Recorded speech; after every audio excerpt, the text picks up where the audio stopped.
नमस्कार। जय हिंद दोस्तों। एक बार फिर स्वागत है आप सभी का सत्येंद्रनाथ टैगोर इंस्टीट्यूट के इस ऑनलाइन प्लेटफॉर्म पर। मेरा नाम है श्रेष्ठ खरे।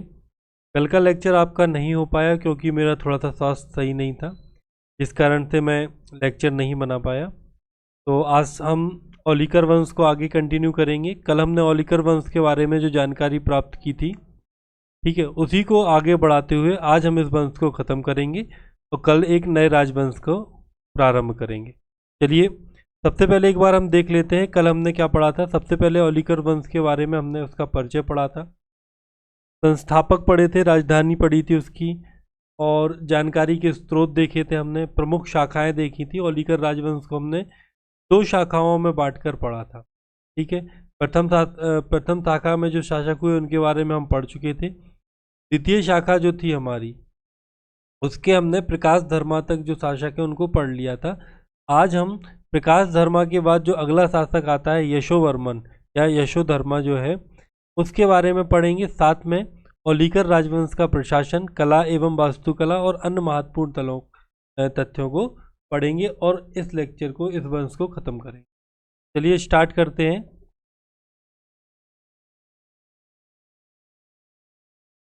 हम बात करते हैं यशोवर्मन की, ठीक है। यशोवर्मन जो था इस वंश का सबसे प्रतापी शासक था। आपको ये पता होना चाहिए कि यशोधर्मन जो है वो इस वंश का सबसे प्रतापी शासक था, ठीक है। इसके बारे में हमें क्या क्या पढ़ना है, तो सबसे पहले तो हमें इसके बारे में पढ़ना है इसका परिचय, ठीक। किसी भी राजा के बारे में जो महान है अपने को इसी क्रम में पढ़ना है। फिर हम इसकी संबंध में जो जानकारी है, कैसे इसके बारे में जानकारी मिल रही है, ये स्रोतों के बारे में पढ़ेंगे। इसके पश्चात हम इसकी उपाधियों को देखेंगे, इसने कौन कौन सी उपाधियां धारण की।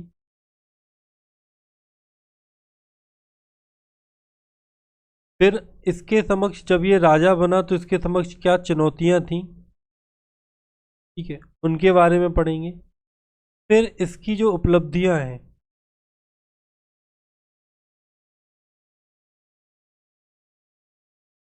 उनको देखेंगे और लास्ट में हम देखेंगे निष्कर्ष। इतना हमें यशोधर्मन के बारे में पढ़ना है।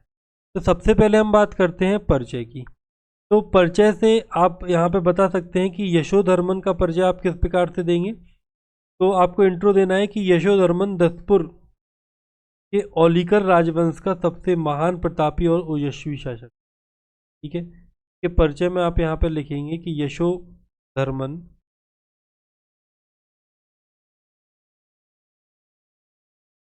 यशोधर्मन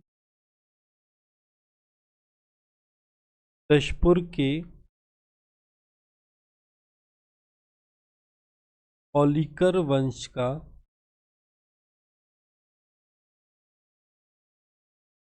सबसे औलिकर वंश का सबसे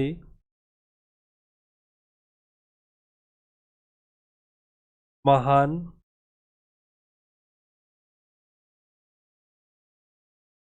प्रतापी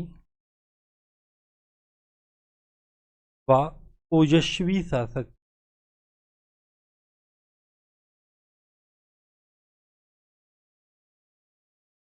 ठीक। फिर आप इसकी उपाधियों को बताएंगे या आप पहले बता दें इसकी जानकारी के स्रोत। जानकारी के स्रोत किन स्रोतों से हमें इसके संबंध में जानकारियां मिलती हैं, तो वो हमें यहाँ पे बताने, ठीक है। तो देखो, इसके संबंध में जो जानकारियां हैं, एक तो आपको मिलती है मंदसौर अभिलेख से,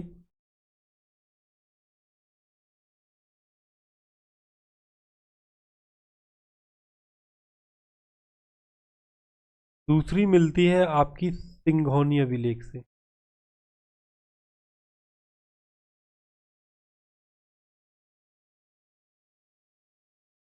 तो ये इसकी जानकारी के स्रोत है प्रमुख, इनसे इसके बारे में जानकारी मिलती। फिर आप इसकी उपाधियां बता दें, इसने कौन कौन सी उपाधियां धारण की।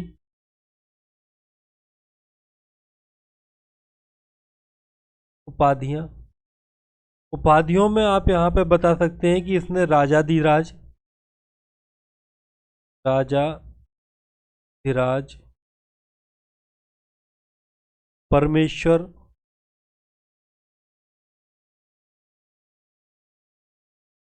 जैनेन्द्र या जनेन्द्र, ये जो है ये आपको मंदसौर अभिलेख से मिलता है।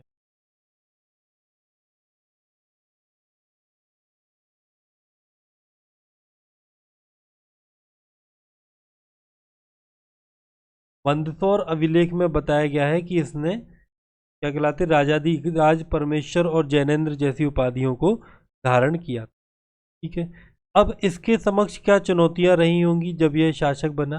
देखिए, कोई भी राजा जब शासक बनता है, कोई भी, ठीक है, उत्तराधिकारी के रूप में नियुक्त हो या किसी भी, तो पहले वाले जो राजा रहते हैं उनके द्वारा किए गए कृत्यों, ठीक है, कुछ अच्छे कृत्य भी रहते हैं, कुछ बुरे कृत्य भी रहते हैं, कुछ उनके शत्रु रहते हैं, है ना। तो कई सारी चीजें यहाँ पे देखते हुए जो एक नया राजा बनता है उसके समक्ष कुछ ना कुछ चुनौतियां रहती हैं।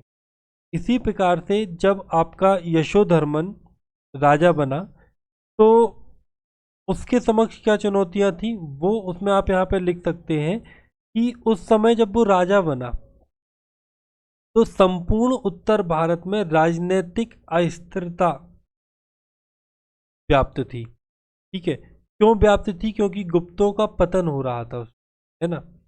तो आप यहाँ पे लिख सकते हैं कि संपूर्ण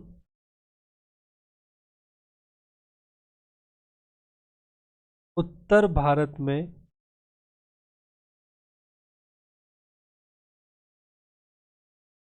राजनीतिक अस्थिरता थी।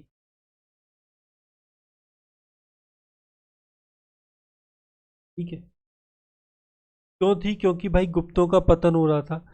दूसरा आप यहां बता सकते थे कि हूणों का भारत में प्रवेश,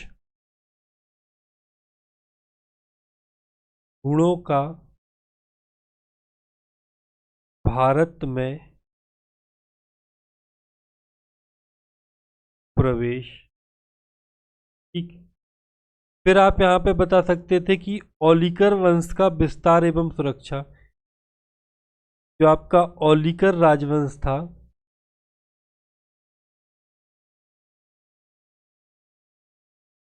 इसका विस्तार करना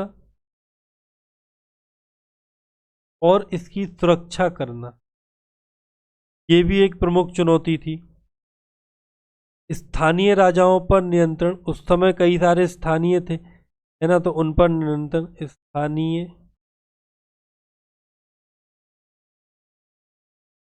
राजाओं पर नियंत्रण और राज्य में प्रशासन एवं न्याय की चुनौती, राज्य में प्रशासन एवं न्याय की चुनौती।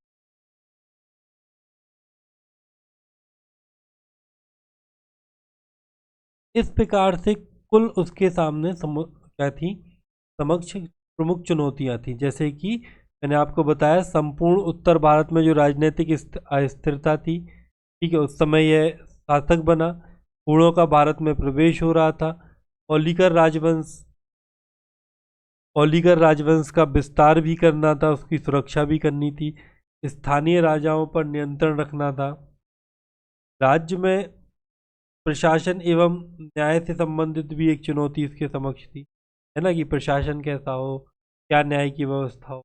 तो ये सारी इसके समक्ष चुनौतियां थी। फिर इसने कुछ उपलब्धियां भी हासिल करी, उनको देख लेते हैं। इसकी जो उपलब्धियां हैं,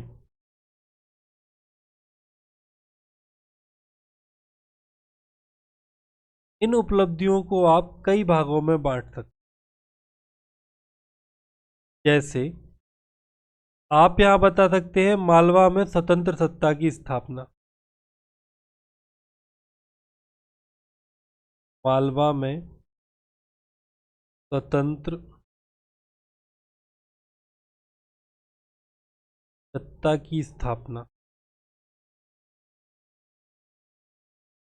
दूसरा आप यहाँ बता सकते हैं गुप्तों से मित्रता।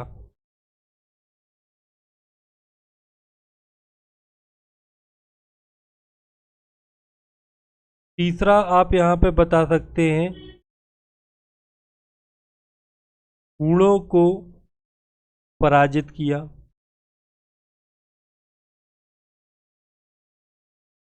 चौथा आप बता सकते हैं राष्ट्र निर्माता के रूप में।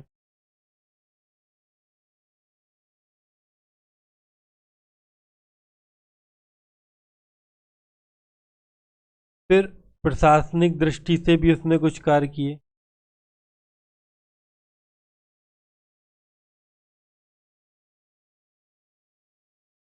उसके बारे में आप बता सकते हैं। आप इसकी धार्मिक सहिष्णुता के बारे में बता सकते हैं। धार्मिक सहिष्णुता के बारे में बता सकते हैं। इसकी आप सांस्कृतिक उपलब्धियों को भी बता सकते हैं। सांस्कृतिक उपलब्धियां, है ना। इस प्रकार से आप इसको क्या कर सकते हैं, डिफाइन कर सकते हैं। आप इसको मालवा में स्वतंत्र सत्ता की स्थापना इसने की, गुप्तों से मित्रता हो गई, गुणों को पराजित किया, राष्ट्र निर्माता के रूप में, प्रशासनिक दृष्टि से, धार्मिक सहिष्णुता, है ना। अब एक एक करके इनको पढ़ लेते हैं। जैसे कि मालवा पे इसने किस प्रकार से, तो हुआ ये कि यशोधर्मन ने स्थानीय राजाओं को पराजित किया और संपूर्ण मालवा में स्वतंत्र सत्ता की स्थापना की। अब पहले पॉइंट में लिखेंगे मालवा में स्वतंत्र सत्ता की स्थापना में आप लिखेंगे कि यशोधर्मन ने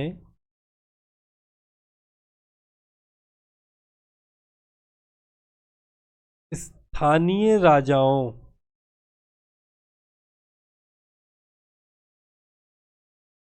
को पराजित किया और मालवा में स्वतंत्र सत्ता की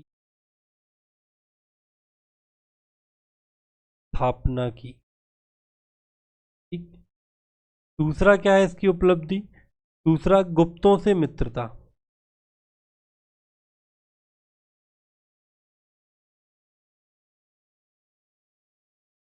इसमें आप क्या लिखेंगे, तो जो परिवर्ती गुप्त शासक थे नरसिंह गुप्त, है ना, इससे इनकी इसकी मित्रता थी।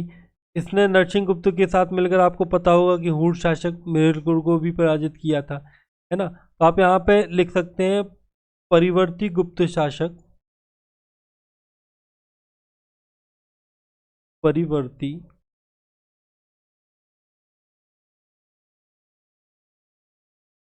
गुप्त शासक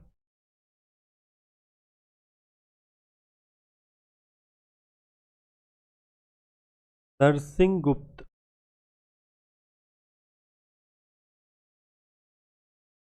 से मित्रता पूर्ण संबंध स्थापित किए।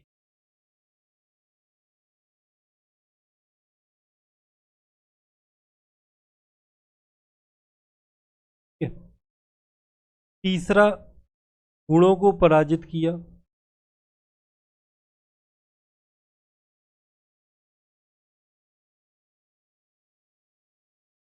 इसने क्या किया था भैया, जो परिवर्ती गुप्त शासक है नरसिंह गुप्त, ठीक है, इसके साथ मिलकर पूर्ण शासक मेहरकुल, जो पूर्ण शासक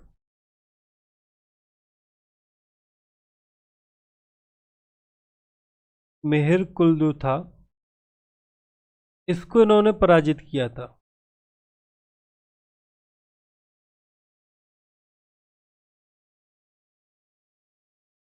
ठीक है, मूल शासक मेहर कुल को इन्होंने पराजित किया था और इनके बीच में एक युद्ध हुआ था जिसका नाम है कौंधनी, या फिर आप इसको बोल सकते हैं संघौनी।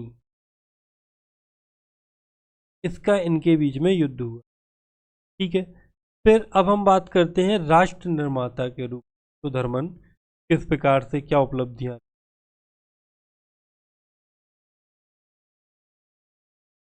राष्ट्र निर्माता,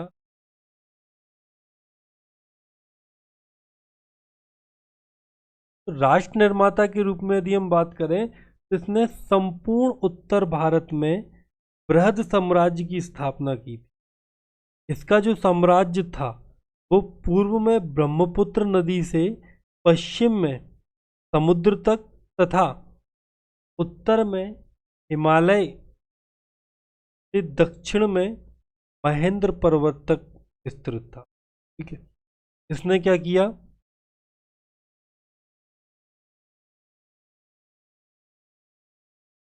संपूर्ण उत्तर भारत में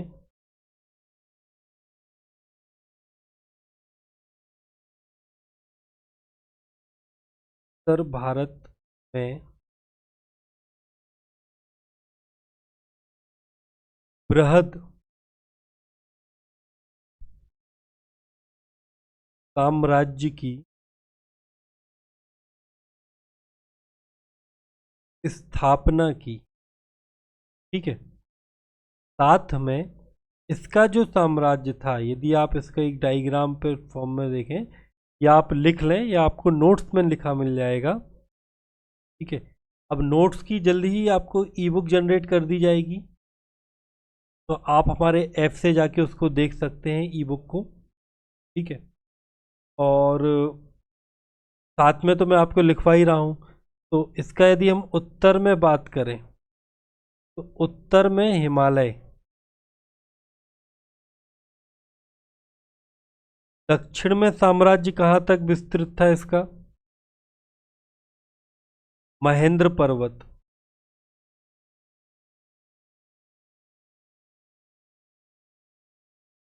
ठीक, पूर्व में कहाँ तक था,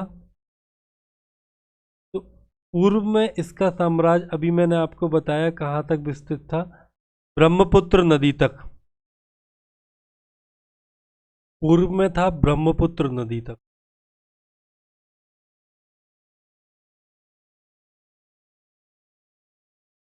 और पश्चिम में समुद्र तक, यानी कि आप समझो गुजरात। इस प्रकार से इसका जो शासन था वो पूरे संपूर्ण उत्तर भारत में फैला हुआ था। ठीक है ना, तो राष्ट्र निर्माता के रूप में भी ये विख्यात हुआ। फिर अगला हम पढ़ते हैं इसके बारे में प्रशासनिक दृष्टि। प्रशासनिक दृष्टि से इसने क्या कार्य किए,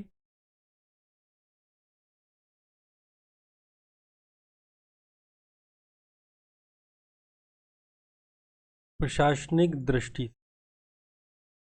प्रशासनिक दृष्टि से सबसे पहले तो इसने जो राष्ट्र है, मतलब इसके जो राज्य था उसको छोटे छोटे मंडलों में विभाजित किया।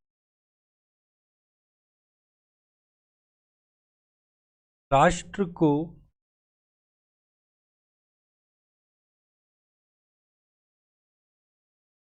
छोटे छोटे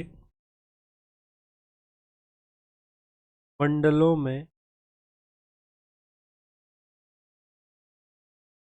विभाजित।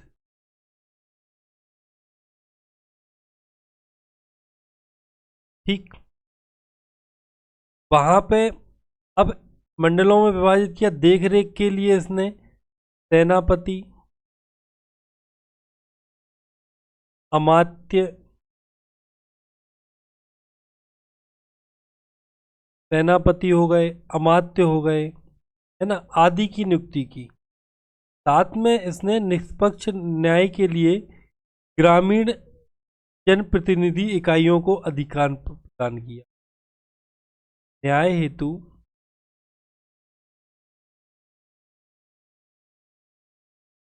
ग्रामीण जनप्रतिनिधियों को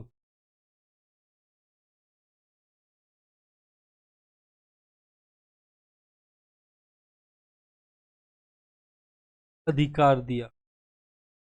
ठीक है, इस प्रकार से इसने प्रशासनिक दृष्टि से कई कार्य किए जो इसकी उपलब्धियों में गिने जाएंगे। ठीक, फिर हम बात करते हैं धार्मिक सहिष्णुता की। किस प्रकार से हम कह सकते हैं कि ये भाई धार्मिक सहिष्णु था? धार्मिक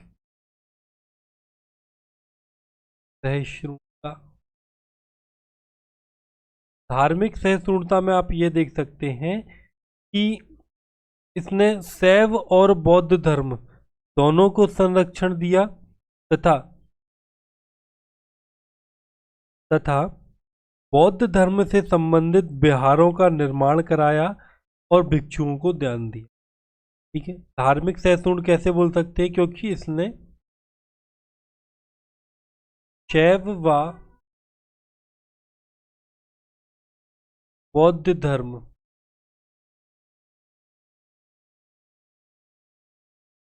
दोनों को संरक्षण प्रदान किया।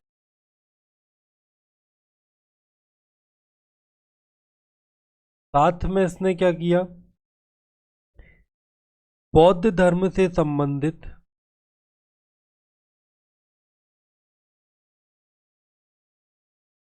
से संबंधित विहारों एवं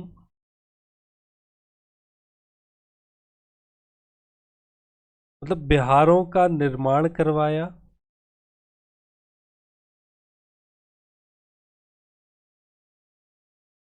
तथा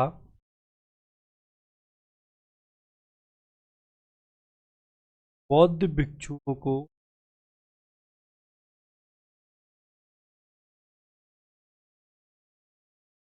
दान दिया। इस प्रकार से इसने कार्य किया। फिर सांस्कृतिक उपलब्धियां भी हैं इसकी। सांस्कृतिक उपलब्धियों को देख लो।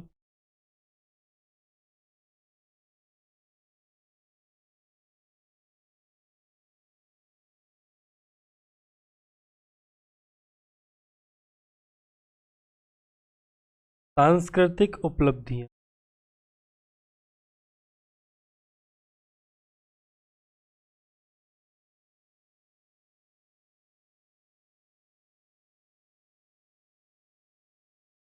सांस्कृतिक उपलब्धियों में आप बता सकते हैं कि राज्य में कला व स्थापत्य को संरक्षण प्रदान किया।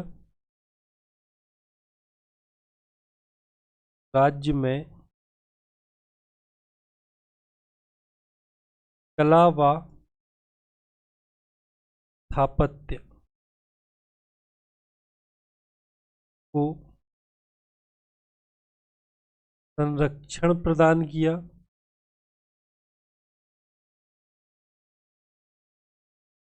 फिर और आप क्या बता सकते हैं इसमें?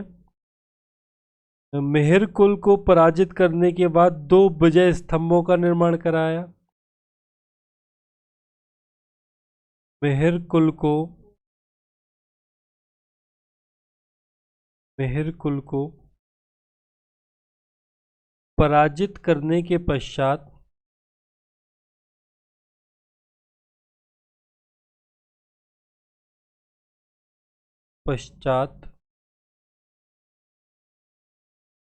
2 विजय स्तंभों का निर्माण करवाया।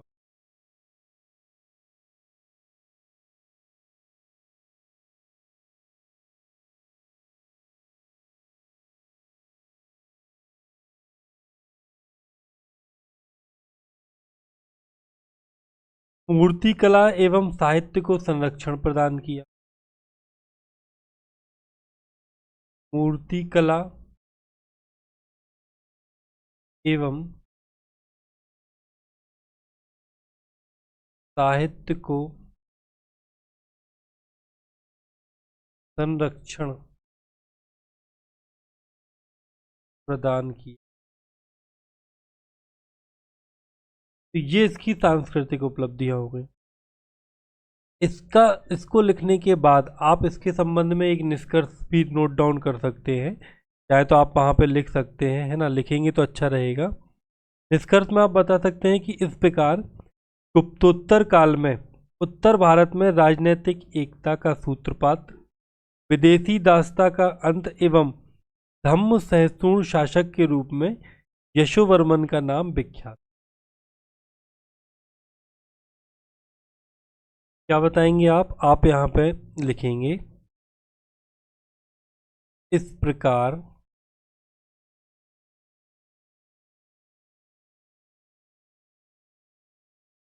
गुप्तोत्तर काल में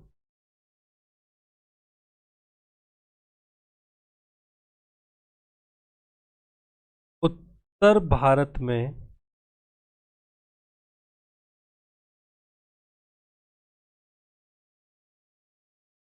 राजनीतिक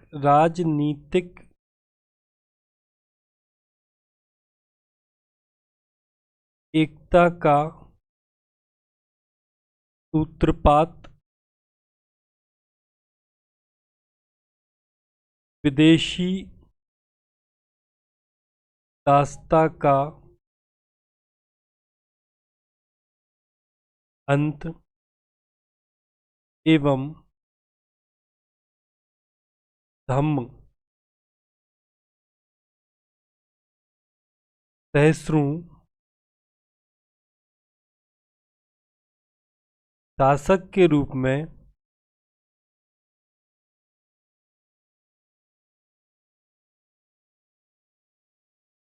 यशोधर्मन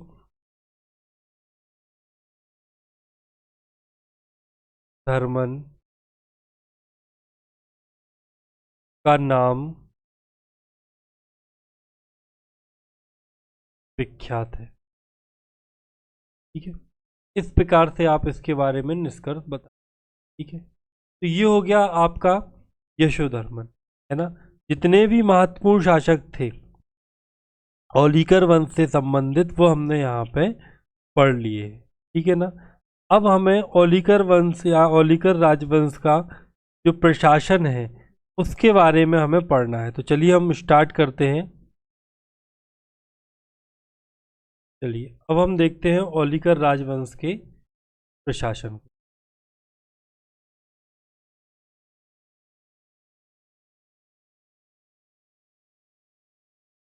औलिकर राजवंश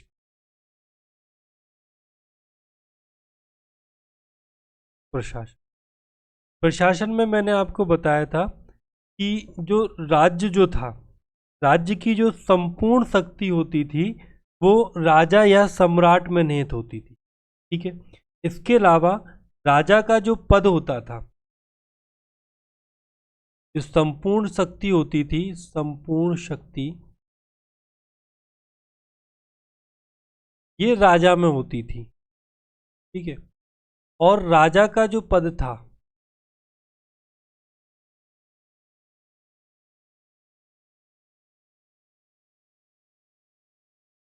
राजा में होती थी।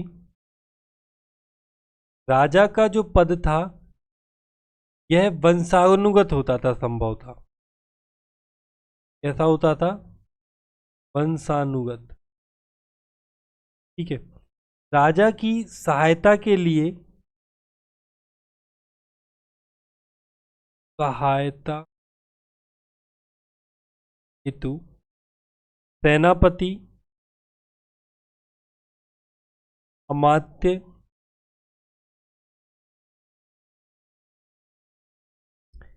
राजस्थनीय,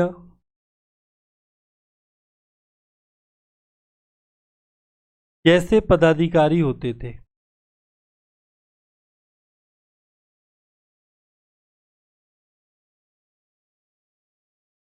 इस प्रकार से यहाँ पे पदाधिकारी होते थे। जो सेनापति होता था वो सेना का प्रमुख होता था। अमात्य जो है वो मंत्री के रूप में काम करता था। और जो राजस्थानिया था ये राज्य का गवर्नर।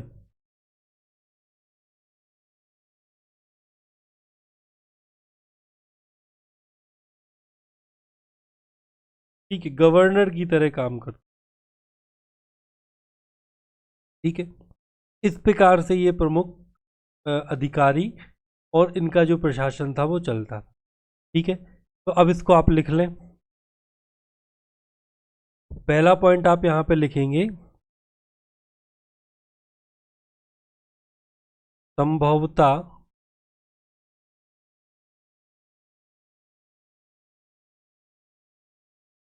राज्य की संपूर्ण शक्ति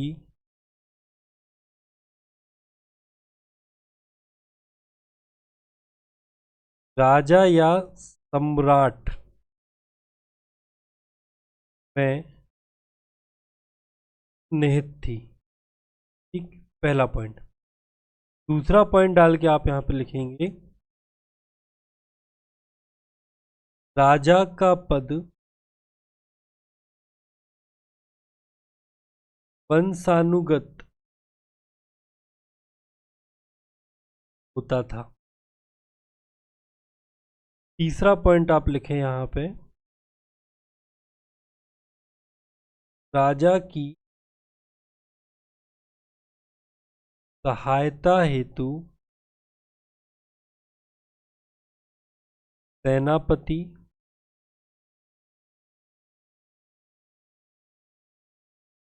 अमात्य राजस्थानिया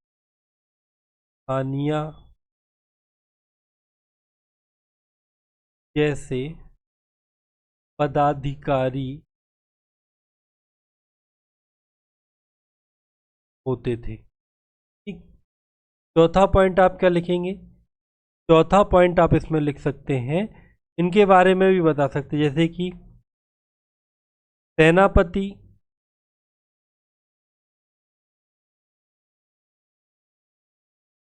सेना का सर्वोच्च पदाधिकारी होता था।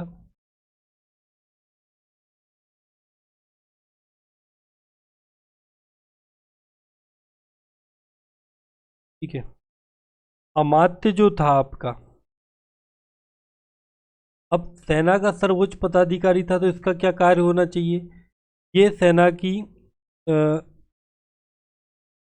रख रखाव का काम करता था, नियंत्रण का काम करता। अमात्य नाम का जो व्यक्ति था, इसका क्या कार्य था? अमात्य जो था वो सामान्यतः मंत्री था। ये मंत्री हुआ, मंत्री था जो राजा को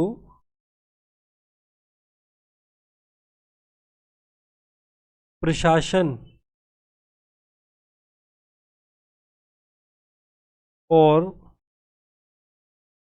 न्याय संबंधी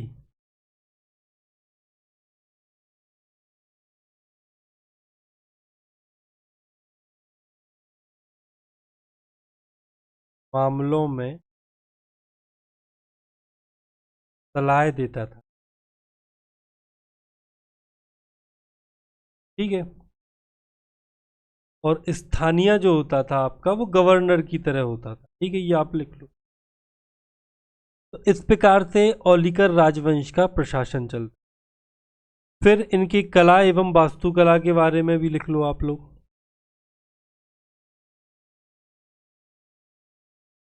औलिकर राजवंश की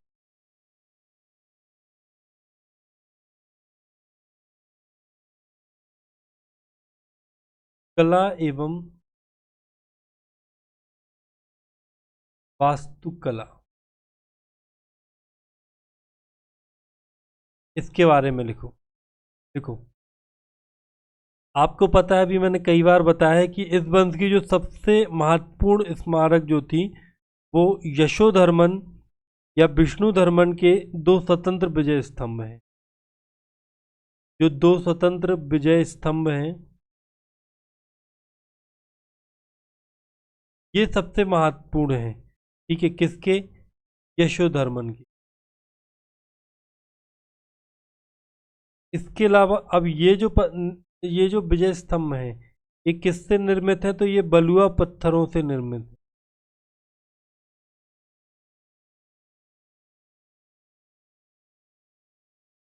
ये बलुआ पत्थर से निर्मित है। ठीक है। इसके अलावा इस राजवंश के जो अन्य स्मारक जो हैं, है ना, वो उनका नामोल्लेख जो इनके जो शिलालेख है उससे दृष्टिगोचर होता है। जैसे कि आप बता सकते हैं यहाँ पे कौंधनी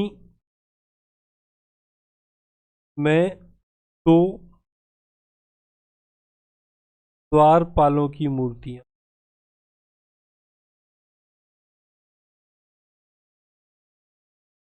ठीक है।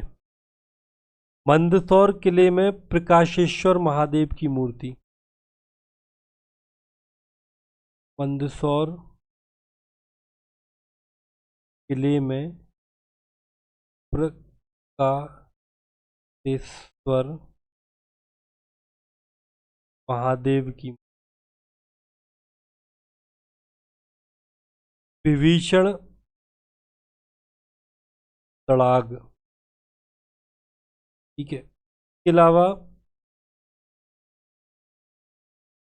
दशपुर का सूर्य मंदिर। ठीक है। ये इनके कला एवं वास्तुकला के उदाहरण हो जाएंगे। ठीक है ना भैया। अब हमें बात करना है यहाँ पे महत्वपूर्ण क्या कहलाते, कुछ महत्वपूर्ण बिंदुओं की, है ना, जैसे जो आपके लिए जरूरी है, जैसे मंदसौर अभिलेख।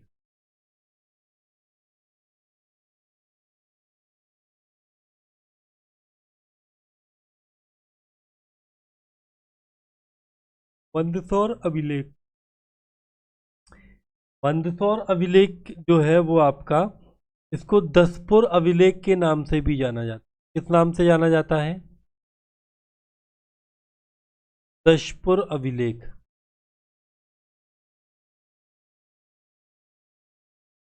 दसपुर अभिलेख के नाम से भी जाता है। कुमारगुप्त प्रथम तथा द्वितीय और बंधु वर्मा का जो मंदसौर अभिलेख है, ये आपका 436 ईसा पूर्व का है। ठीक है। इसकी जो रचना है वो वस्त भट्टी ने की है। ठीक है। इससे क्या ज्ञात होता है कि जब जो बंधु वर्मा था, बंधु वर्मा कुमारगुप्त प्रथम का दशपुर प्रतिनिधि था। ठीक है। मतलब कि इससे हमें ये पता चलता है कि जो बंधु वर्मा था,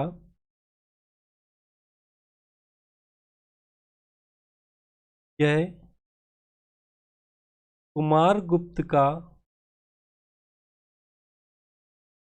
दशपुर में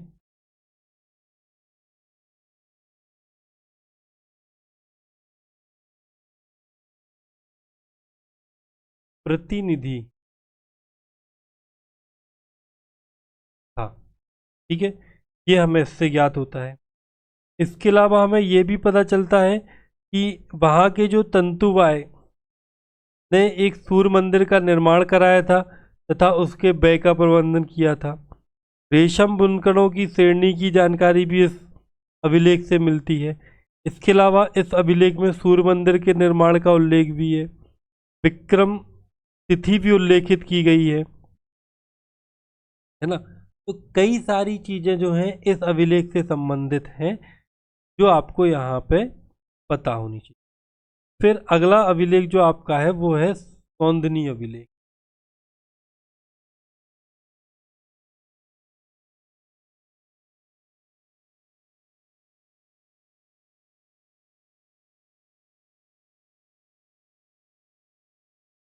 सौंदनी अभिलेख, इसमें आप ये भी बता सकते हैं कि यह शिलालेख औलिकर वंश के शासक जो हैं नरवर्मा से संबंधित।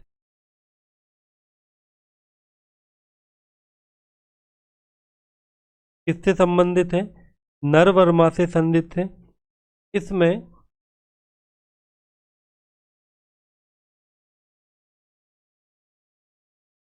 ओलिकर राजवंश की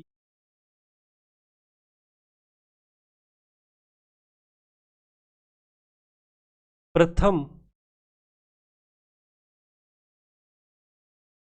शाखा की जानकारी प्राप्त।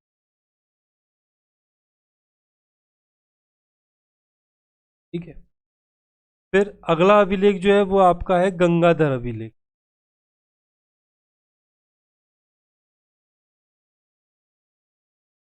गंगाधर अभिलेख,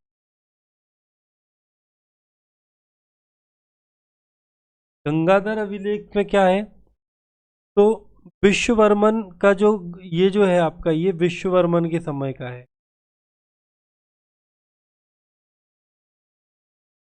विश्ववर्मन का गंगाधर शिलालेख एक अभिलेख मतलब पुरालेखीय अभिलेख है जो 5वीं शताब्दी में राजा विश्ववर्मन के शासनकाल के द्वारा गंगाधर शहर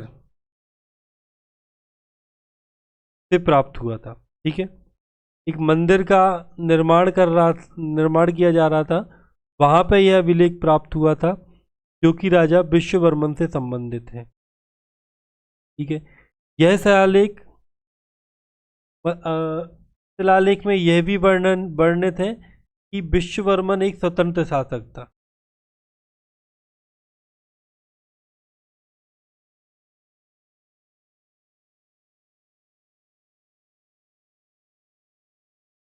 विश्ववर्मन को स्वतंत्र शासक के रूप में इसमें वर्णित किया गया है। ठीक है, फिर अगला आपका है बिहार कोटरा शिलालेख।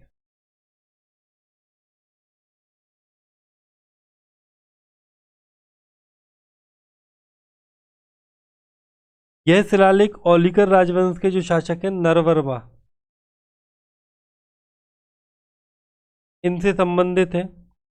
ठीक है, इसमें भी ओलिकर राजवंश की जो प्रथम शाखा है उसकी जानकारी प्राप्त होती है। फिर आपका रीस्थल अभिलेख हो जाएगा, है ना, उसके बारे में आप लिख लें। और क्या आप इसमें बता सकते हैं, और आप बता सकते हैं सूर्य मंदिर के बारे में जो दशपुर का है ना, और प्रकाशेश्वर शिव मंदिर जो है, ठीक है, इसके बारे में बता सकते हैं कि जो आपका जो प्रकाशेश्वर शिव मंदिर है वो रीस्थल में स्थित है। इस मंदिर का निर्माण प्रकाश वर्मा द्वारा करवाया गया था, है ना, जिसके उपलक्ष्य में उसने भागवती प्रकाश नामक उपाधि धारण की थी। ये सारी चीज़ें आप यहाँ पे बता सकते हैं और लिख सकते हैं। ठीक है ना, इस प्रकार से हमारा ये जो लेक्चर है ओलिकर राजवंश से संबंधित ये समाप्त होता है। कल हम एक नए राजवंश को प्रारंभ करेंगे। ठीक है, और आपको यदि वीडियो अच्छा लगता है तो इसको लाइक शेयर और सब्सक्राइब चैनल को जरूर करें। ठीक है, कल मिलते हैं एक नए वीडियो में, जब तक के लिए जय हिंद जय